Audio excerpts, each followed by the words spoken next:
الحمد لله رب العالمين والصلاة والسلام على حبيبه محمد وعلى آله وصحبه أجمعين. أعوذ بالله من الشيطان الرجيم. بسم الله الرحمن الرحيم.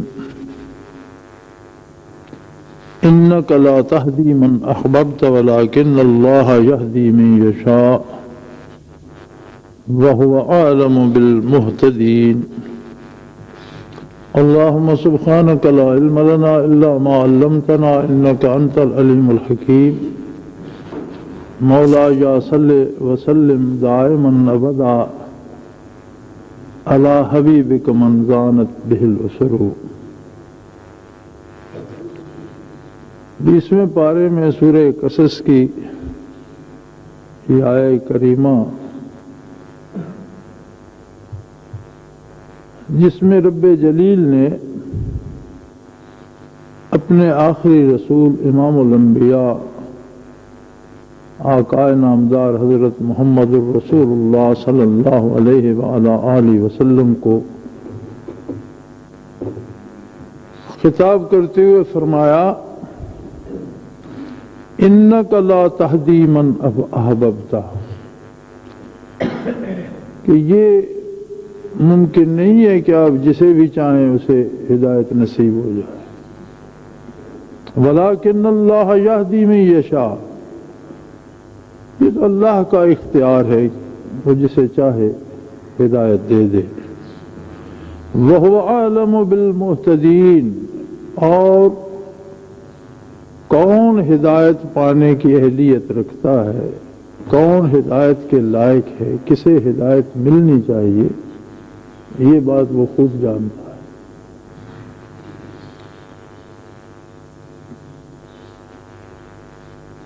ہادی برحق صلی اللہ علیہ وآلہ آلہ وسلم کی بعثت ہی اس غرض سے فرمائی گئی کہ اللہ کی مخلوق کو ہدایت نصیب ہو. اور اس کے ساتھ یہ عجیب بات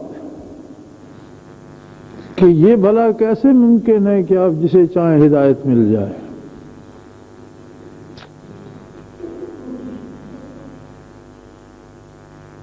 یہ بات بڑی عجیب ہے، اور رشتوں اور تعلقات کی نزاکت، تعلق، رشتہ اور محبت میں فرق اس آیہ کریمہ سے ظاہر ہوتا ہے. اس کے شان نزول میں فرمایا گیا کہ رسول اکرم صلی اللہ تعالی علیہ وآلہ آلہ وسلم جب اپنے چچا ابو طالب کی کفالت میں آئے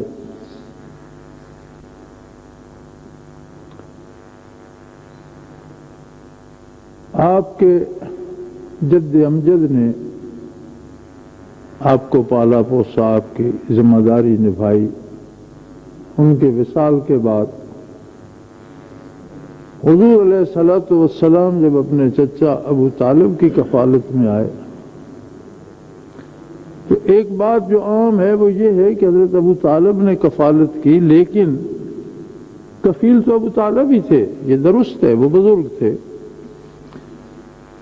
حقیقت یہ ہے کہ نبی علیہ الصلوۃ والسلام نے ان کے خاندان کو پالنے میں بھی ان کی مدد فرمائی.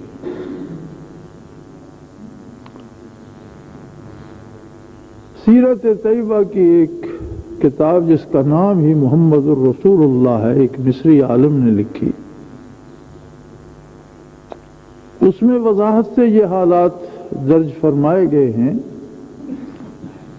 کہ جب حضور صلی اللہ علیہ وآلہ وسلم حضرت ابو طالب کی کفالت میں آئے تو آپ کے چچاؤں میں سب سے غریب ابو طالب تھے. ایک ٹانگ سے قدرے معذور بھی تھے، لنگڑا کر چلتے تھے، اور کثیر العیال تھے، اور آمدنی کے ذرائع کم تھے. تو نبی علیہ الصلوۃ والسلام نے 1.5 دینار ماہوار پر بکریاں چرائیں اور اپنے چچا کی مدد فرمائی ان کے خاندان کو چلانے میں۔ نبی کریم صلی اللہ علیہ وآلہ وسلم سے جو بکریوں کا چرانا منسوب ہے، وہ جو ایک پنجابی شاعر نے بھی کہا تھا،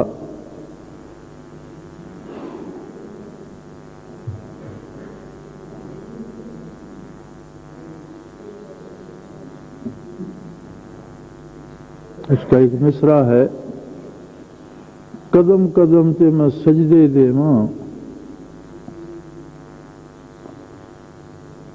جتھے بکریاں یار چرائیاں۔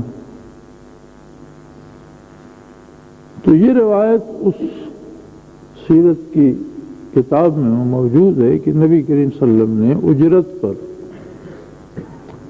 اب مجھے صحیح یاد نہیں آ رہا، 1.5 دینار مجھے یقیناً یاد ہے، وہ ہفتے کا تھا یا مہینے کا تھا یا کیا تھا، 1.5 دینار کی اجرت پر نبی کریم صلی اللہ علیہ وسلم بکریاں چراتے تھے اور اپنے چچا کی مدد کرتے تھے۔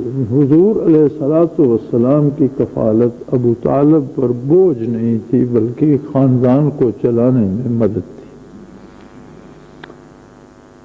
اور پھر جب نبی علیہ الصلوۃ والسلام کا نکاح حضرت خدیجہ سے ہوا اور چچا سے الگ ہوئے، اس وقت حضرت علی کرم اللہ وجہ الکریم چھوٹے تھے، ایک کرتا پہننے والے بچے تھے۔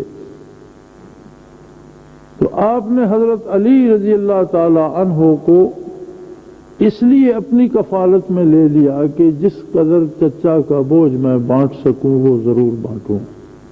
حضرت علی کرم اللہ وجہ الکریم کی پرورش کاشان نبوی پہ ہوئی۔ حضرت ابو طالب کو بھی بہت محبت تھی نبی علیہ الصلوۃ والسلام سے، اور نبی کریم صلی اللہ علیہ وسلم بھی جب بچپن میں اتنا خیال فرماتے تھے کہ خود اجرت پہ بکریاں چرا کر چچا کی مدد فرمائی، چچا کے بیٹے کو پرورش کے لیے رکھ لیا، تو یقیناً حضور علیہ الصلوۃ والسلام بھی بہت زیادہ خیال فرماتے تھے۔ اور بخاری شریف میں ایک حدیث ہے کہ آخرت میں سب سے کم عذاب جہنم میں کس کو ہوگا؟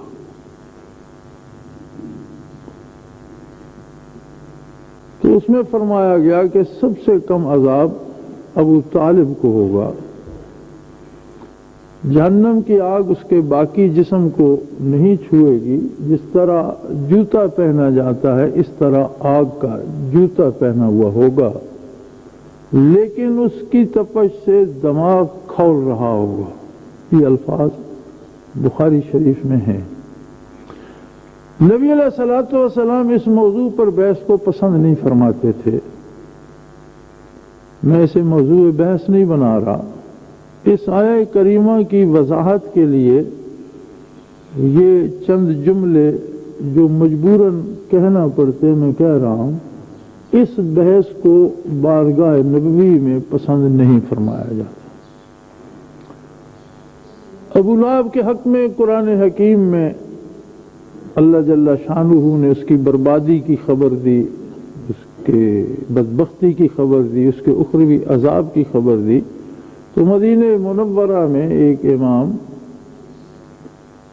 عہد نبوی میں مختلف محلوں میں مساجد تھیں، اور عہد نبوی میں بھی ان میں نماز ہوتی تھی، اور مختلف ائمہ کرام تھے۔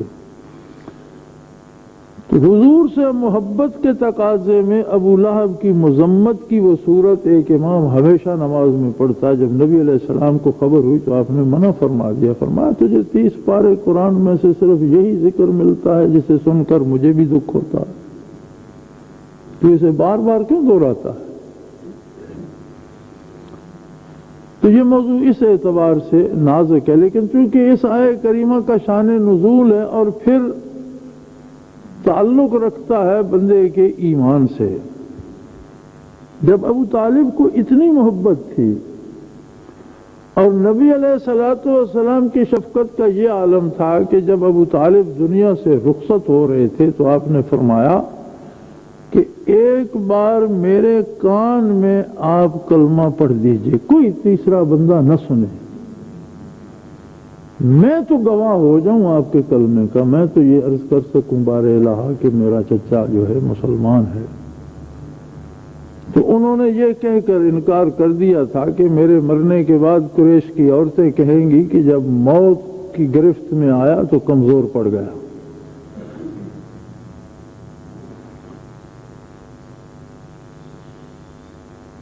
تو حضور کو یہ آرزو تھی کہ انہیں ایمان نصیب ہو جائے، انہیں حضور سے محبت بھی بڑی تھی، لیکن ایک چھوٹا سا اس میں ایک چھوٹا سا فرق ہے، انہیں محبت تھی اپنے بھتیجے سے، محمد سے، جو عبداللہ کا بیٹا تھا، محمد الرسول اللہ سے نہیں تھی۔ فرق یہ تھا کہ ابو طالب کی محبت جو تھی وہ محمد بن عبداللہ سے تو تھی، محمد الرسول اللہ سے نہیں تھی۔ اللہ کریم نے قبول نہیں فرمایا۔ وہ اپنے بھائی ہر ایک کو عزیز ہوتے ہیں، بھائی سے محبت الگ بات ہے، بھتیجا ہونے کی محبت الگ بات ہے، فائدہ اس کا بھی ہوا، رائے گاہ وہ نہیں گئی۔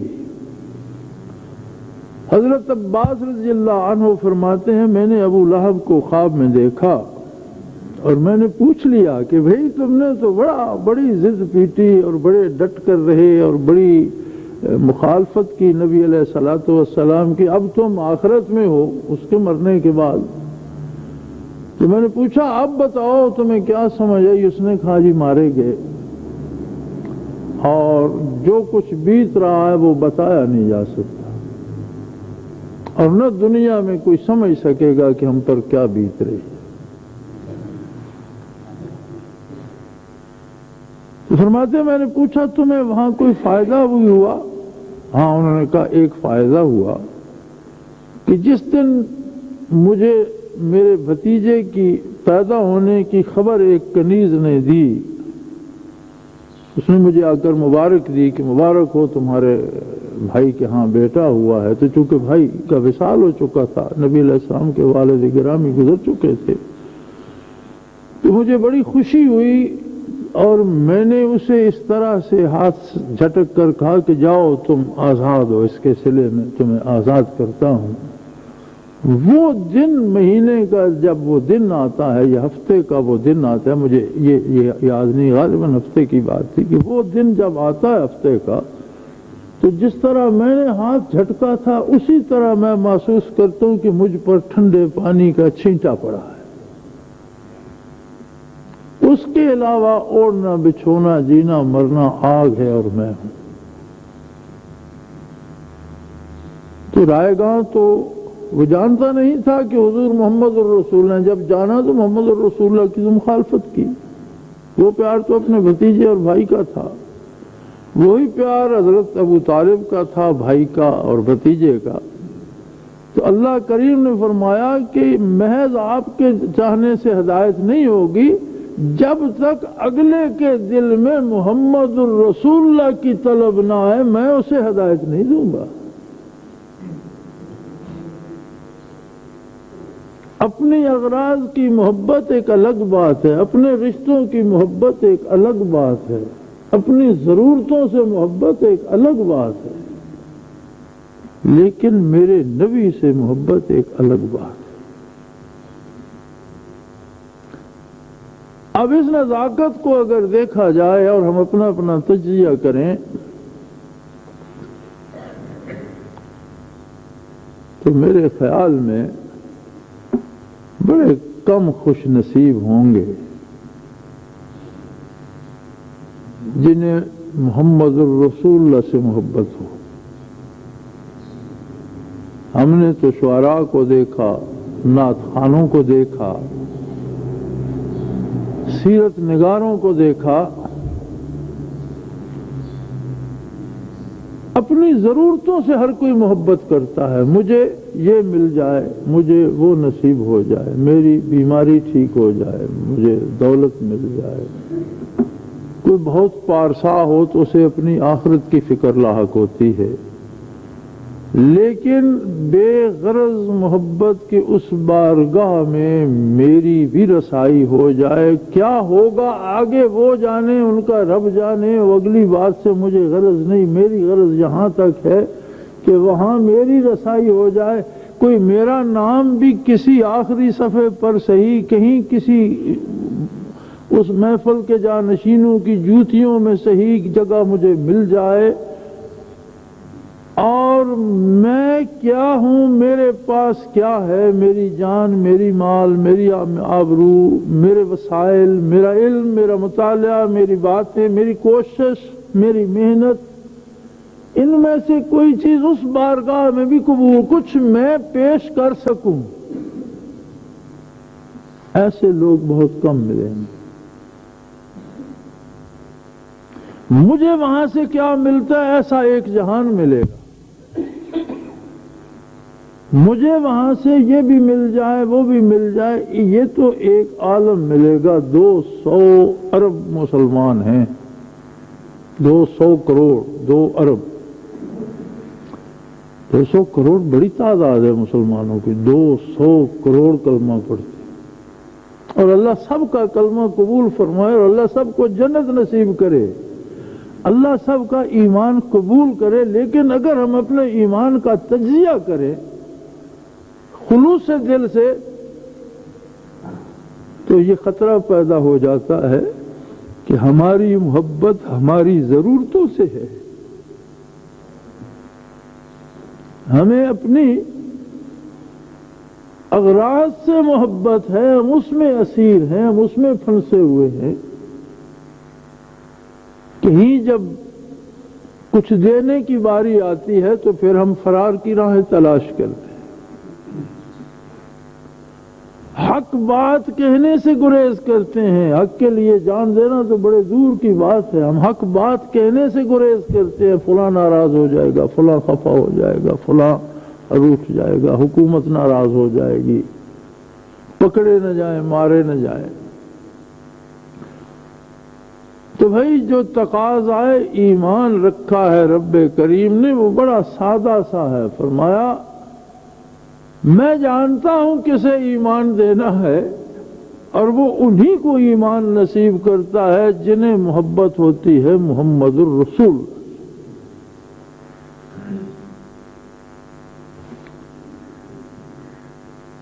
فائدہ ہونا الگ بات ہے۔ مشکوٰۃ شریف میں ایک حدیث ہے، من تشبہ بقوم فہو منہم،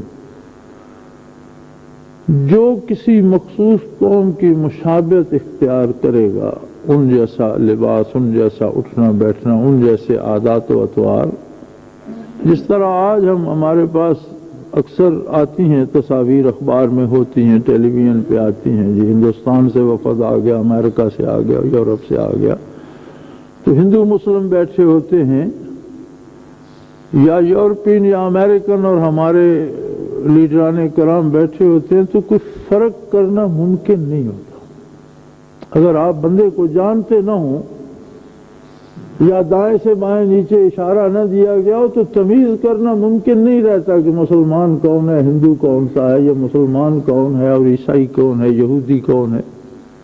اس طرح سے گھل مل جانا کسی قوم کے اطوار میں، عادات میں، شکل میں، حلیے میں، لباس میں، تو فرمایا گیا، نبی علیہ السلام نے فرمایا کہ من تشبہ بقوم، جو کسی قوم کی ہو بہو مشابہت میں ڈوب جائے گا، فہو منہم، قیامت کے دن وہ انہی کے ساتھ کھڑا کیا جائے، اس کا حشر ان کے ساتھ۔ اللہ معاف فرمائے۔ مرقات شرح ہے مشکوٰۃ شریف کی، تو مرقات میں اس حدیث کے تحت شرح میں ایک واقعہ نقل کیا انہوں نے۔ موسیٰ علیہ السلام کی زبان مبارک میں لکنت تھی،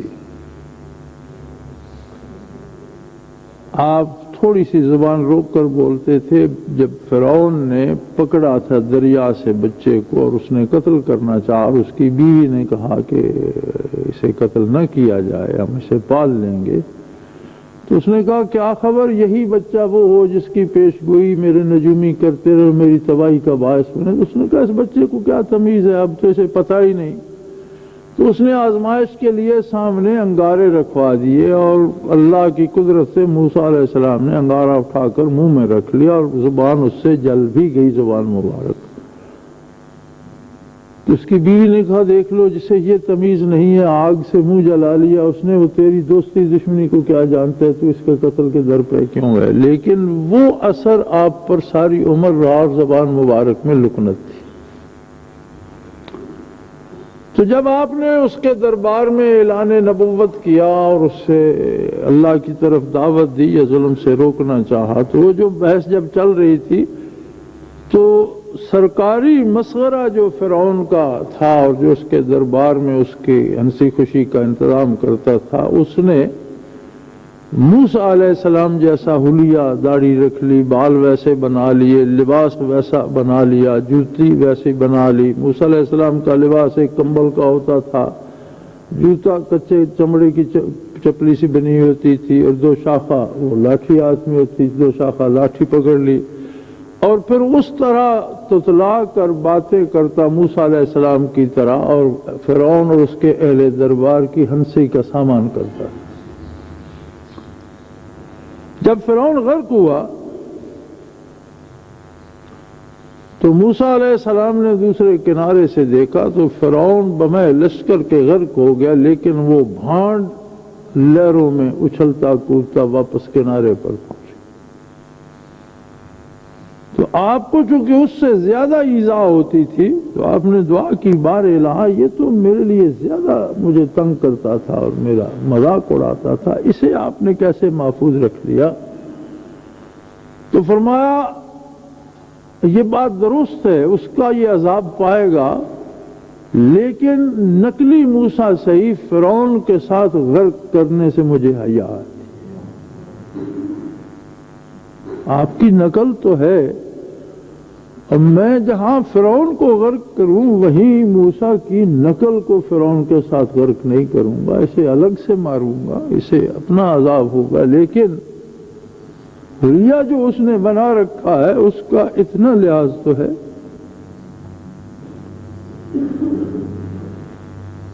تو واقعی کوئی خلوص سے حلیہ بھی بنا لے تو وہ بھی خالی نہیں جاتا. برکات یا اللہ کی رحمت یا وہ شعبہ الگ ہے اور وہ بے نیاز ہے اور اس کی عطا اس کی شان کے لائق ہوتی ہے. حضرت عبداللہ ابن مبارک رحمۃ اللہ تعالی علیہ ایک بزرگ تھے، ولی اللہ تھے اور امیر آدمی تھے، کاروباری تھے.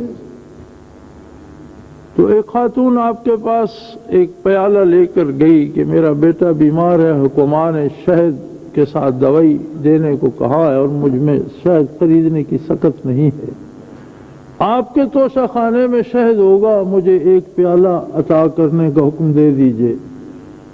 تو آپ نے اس خازن کو بلا کر فرمایا عرب چھوٹے چھوٹے بکروں کے مشکیزیں بنوا کر ان میں تیل، شہد، روغن، گھی اس طرح کی چیزیں رکھتے تھے.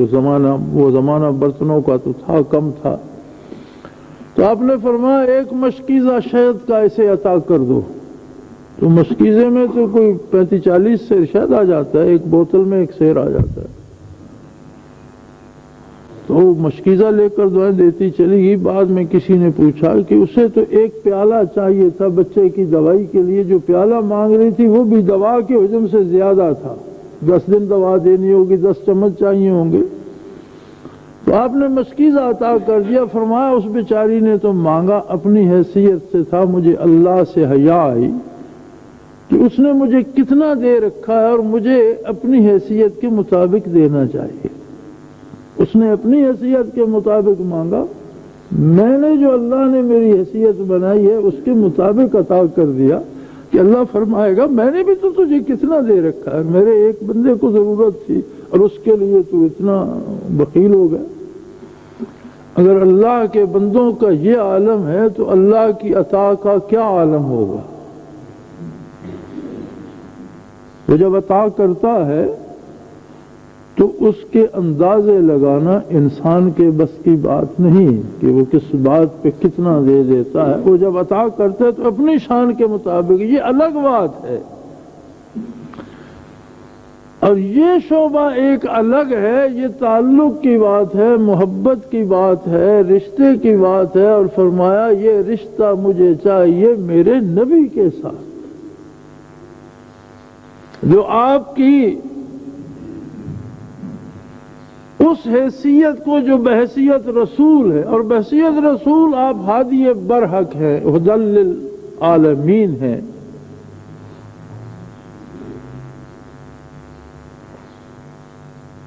ارسل رسولہ بالہدی ودین الحق.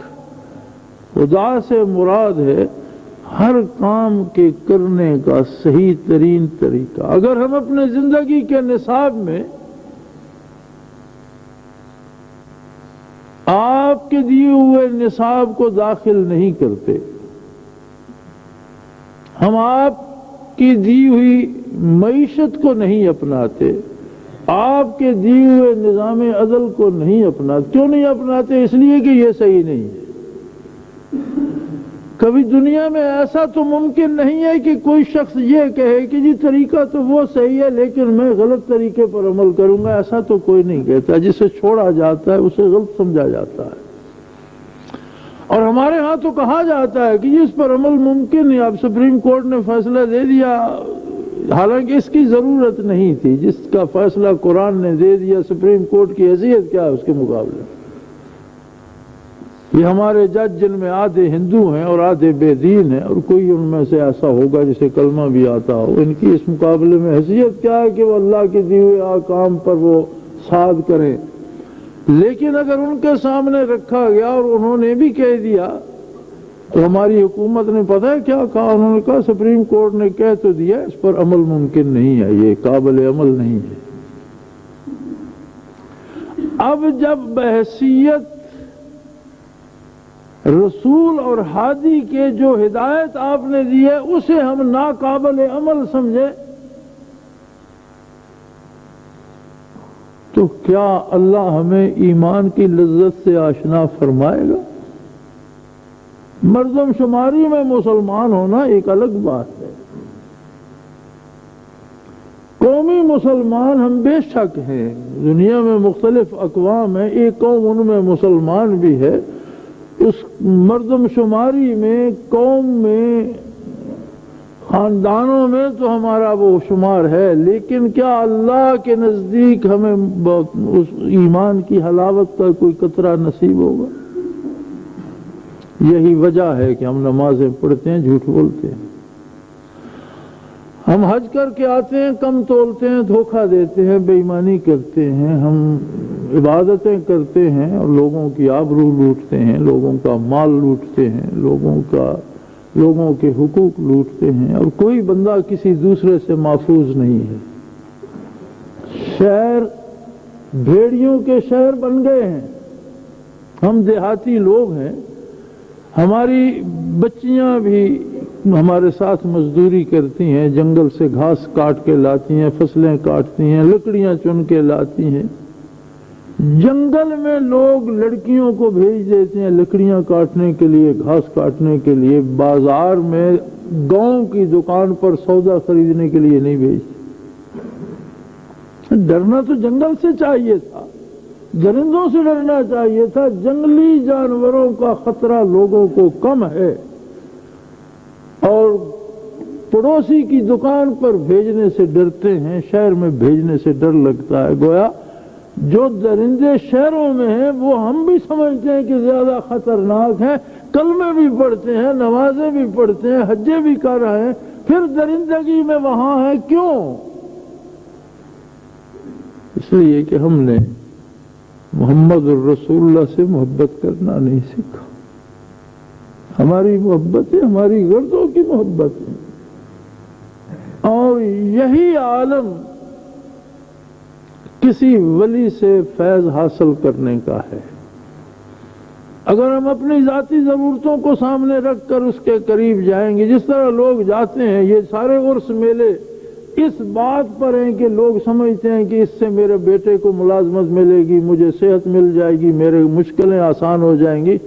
اگر یہ یقین دلا دیا جائے کہ یہ کام تو ایک طے شدہ نصاب ہے، رب جانے اس کا کام جانے، اس کے تعلق سے صرف لذت ایمان ملے گی، میرا اعتماد ہے کہ یہ میلے اجڑ جائیں گے، کوئی نہیں جائے گا عرس منانے۔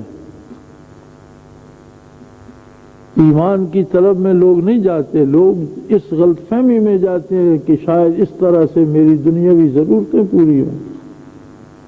یہی رشتے اکثریت کے اپنے نبی سے بھی ہیں۔ اگر رشتہ ایمان ہو تو ایمان کی ایک لذت، ایک حلاوت نصیب ہوتی ہے، اور اس کی ایک کیفیت ہوتی ہے کہ ہر گناہ کی کڑواہٹ محسوس ہوتی ہے۔ کسی آدمی نے زندگی میں میٹھا چکھا ہی نہ ہو تو اسے کوئی چیز کڑوی نہیں لگتی۔ اگر کوئی ایسا آدمی ہو کہ اسے زندگی بھر میٹھا کھانے کو نہ ملے، اسے کوئی چیز کڑوی نہیں لگے گی۔ میٹھا کھائے گا تو کڑوے کی تمیز ہوگی۔ کسی کی آنکھیں ہی نہ ہوں تو اسے رات اور دن کی تمیز نہیں ہوتی، روشنی اور اندھیرا اس کے لیے برابر ہوتا ہے۔ دیکھے گا تو سمجھ آئے گی۔ حلاوت ایمان نصیب نہ ہو تو گناہ کرنے سے کوئی تلخی محسوس نہیں ہوتی، کوئی فرق نہیں پڑتا، ایک گناہ کر لیا، 10 کر لیے، 50 کر لی، کوئی فرق نہیں پڑتا۔ حلاوت ایمان کا خاصہ یہ ہے کہ ایمان کی حلاوت اور لذت نصیب ہو جائے تو گناہ کی کڑواہٹ پتہ چل جاتی ہے۔ آدمی فرشتہ نہیں بن جاتا، لیکن گناہ اگر اس سے ہو جائے تو توبہ کرتا ہے کہ یہ تلخی زبان سے نکلے، اور آئندہ اس سے بچنے کے لیے ہر ممکن کوشش کرتا ہے۔ ان الصلاۃ تنہا عن الفحشاء والمنکر، صرف نماز، فرمایا صرف ایک عمل نماز کا جو ہے بے حیائی اور برائی سے روک دیتا ہے۔ آپ نے دیکھا ہم میں سے کتنے ہیں جو نمازیں پڑھتے ہیں اور پھر اس سے رک گئے؟ اس کا مطلب ہے ہم ایکسرسائز کرتے ہیں، نمازیں نہیں پڑھتے۔ اگر ہم واقعی نماز پڑھتے تو رک جاتے بے حیائی سے اور برائی سے۔ اگر صرف ایک عمل اتنا مؤثر ہے تو اگر پورا شب و روز کا جو ہمارا ہے ٹائم ٹیبل وہ ڈھل جائے سنت نبوی میں تو اس کی برکات کہاں پہنچے؟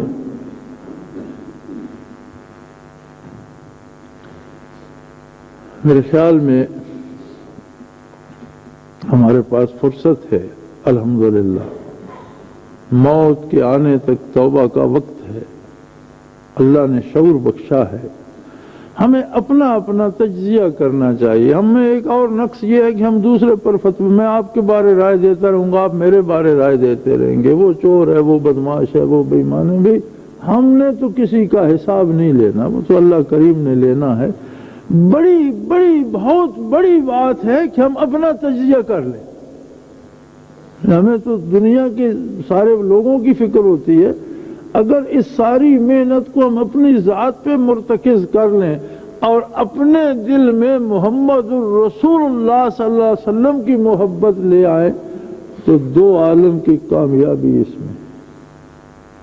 جو ہو چکے ہیں گناہ معاف ہو جائیں، آئندہ گناہ سے بچنے کی توفیق ہو جائے، نمازوں اور سجدوں میں وہ لذت آ جائے کہ سجدے کرنے کو جی چاہے۔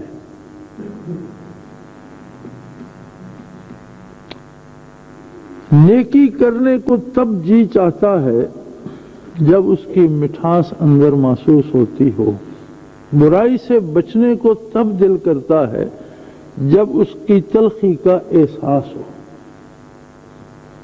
اور اگر نماز پڑھنے میں بھی بندے کو وہی کچھ ملے جو گناہ کرنے میں ملے، ایک سے ہوں، تو پھر کیا فرق پڑتا؟ اور یہی عالم ہے ہمارا کہ ہم نماز کے وقت نماز پڑھ لیتے ہیں، باہر نکلتے ہیں گناہ کر لیتے ہیں، اور کتنے بے لذت گناہ ہیں جو ہم دن بھر کرتے ہیں جس سے ہمیں ملتا کچھ نہیں۔ کسی کی غیبت، کسی کو گالیاں، کسی کے لیے غلط سوچا، کسی کا راستہ روک دیا، کسی کا ہوتا ہوا کام بگاڑتے چلو اس کا نقصان تو جس سے ہمیں کچھ بھی نہیں ملتا۔ بھلا ایسا ہم کیوں کرتے ہیں؟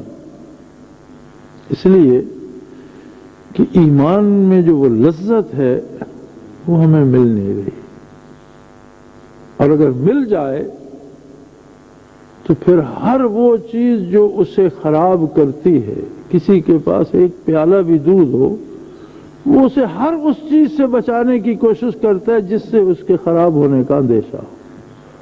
اگر پاس ہو ہی نہیں تو پھر خطرہ کس بات کا؟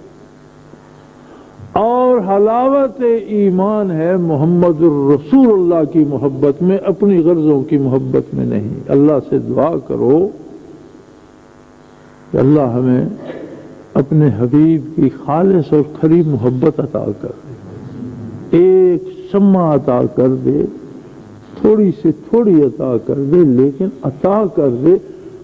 اور اپنا تجزیہ کرو، اپنے بارے سوچو، میں کیوں کلمہ پڑھتا ہوں؟ اس سے میرا کوئی مفاد وابستہ ہے یا مجھے اللہ اور اللہ کے رسول سے محبت ہے؟ میں کیوں نمازیں پڑھتا ہوں؟ نمازی کہلوانا چاہتا ہوں یا اس بارگاہ میں اپنی حاضری لگوانا چاہتا ہوں؟ میں کیوں مجاہدہ کرتا ہوں؟ میں کیوں لمبی دعائیں کرتا ہوں؟ میں کیوں عمرے پہ جانا چاہتا ہوں؟ میں کیوں حج کرنا چاہتا ہوں؟ جہاں تک میرا تجربہ ہے 99% سے زیادہ، 99.99 کہہ سکتے ہیں آپ، لوگ حج پر بھی اپنی غرضیں لے کر جاتے ہیں، عشق الہی اور عشق رسول بہت کم ہوتا ہے۔ تو میرے بھائی، مقصود جو ہے، مطلوب جو ہے، وہ ہے اللہ کے حبیب سے محبت، تب جا کر اللہ سے محبت بھی نصیب ہوتی ہے۔ اللہ کریم ہماری خطاؤں سے درگزر فرمائے، ہمارے دلوں کو روشن کرے اور ہمیں حقیقی عشق نبوی عطا فرمائے۔ وآخر دعوانا الحمدللہ۔